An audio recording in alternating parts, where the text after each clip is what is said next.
महाभारत के युद्ध के 18वें दिन जब पांडव और कौरवों के बीच का युद्ध अपने अंतिम चरण में पहुंचता है, तब भीम, जो पहले ही दुर्योधन और कौरवों के प्रमुख योद्धाओं से प्रतिशोध की अग्नि में जल रहा होता है, अपने सबसे बड़े दुश्मनों में से एक मामा शकुनी की तरफ अपना ध्यान केंद्रित करता है। शकुनी, जो हस्तिनापुर के सिंहासन के लिए अपनी योजनाओं और छल कपट के लिए कुख्यात था, और जिसने द्रौपदी के चीरहरण और जुए के खेल में महत्वपूर्ण भूमिका निभाई थी, अंततः अपने कर्मों का फल भुगतने वाला था। भीम को ये ज्ञात होता है कि शकुनी की छलपूर्ण नीतियों के कारण ही कौरवों और पांडवों के बीच इतनी दुश्मनी बढ़ी और युद्ध का विनाशकारी रूप लिया। युद्ध के मैदान में भीम शकुनी का सामना करता है। शकुनी ने पांडवों के साथ कितनी ही चालें चली थी, लेकिन अब वह खुद पांडवों के हाथों अपने प्राणों की भीख मांगता है। भीम उसे याद दिलाता है कि किस प्रकार उसने अधर्म का साथ देकर सारे राजवंश को तबाह कर दिया। इसके बाद भीम अपनी गदा से शकुनी पर प्रहार करता है और उसे मार डालता है, जिससे उस अधर्मी के जीवन का अंत होता है।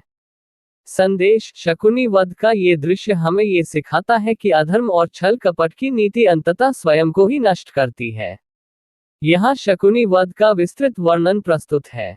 महाभारत युद्ध के 18वें दिन कौरवों का अंतिम संहार सामने आता है। शकुनी, जो गंधार का राजकुमार और दुर्योधन का मामा था, उसकी हर चाल का मकसद कौरवों का हित साधना था, लेकिन दरअसल उसकी गुप्त मंशा हस्तिनापुर को बर्बाद करना थी।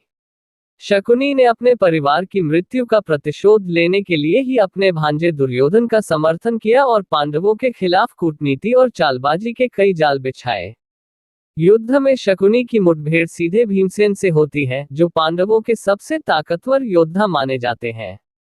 भीम को अपने परिवार के विनाश और द्रौपदी के अपमान का बदला लेना था, और शकुनी इसमें सबसे बड़ी बाधा के रूप में उसके सामने खड़ा था। युद्ध के दौरान भीम ने शकुनी को उसकी हर कूटनीति और धोखे के लिए ललकारा और उसे उसका हर पाप याद दिलाया। भीम का क्रोध उस समय चरम पर था, और उसका प्रहार अचूक था। भीम ने अपनी गदा से शकुनी पर भीषण आक्रमण किया, जिससे वह वहीं धराशायी हो गया। शकुनी का पतन ये दर्शाता है कि अधर्म और धोखे की नीति अंततः उसके पालन करने वालों का विनाश ही करती है।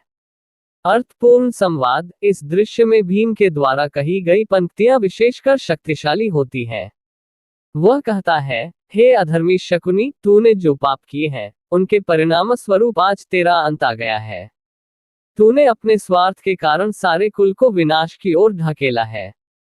शिक्षा: शकुनी वध का दृश्य हमें ये शिक्षा देता है कि पाप और अन्याय चाहे कितना भी प्रबल हो, अंततः उसे न्याय का सामना करना ही पड़ता है।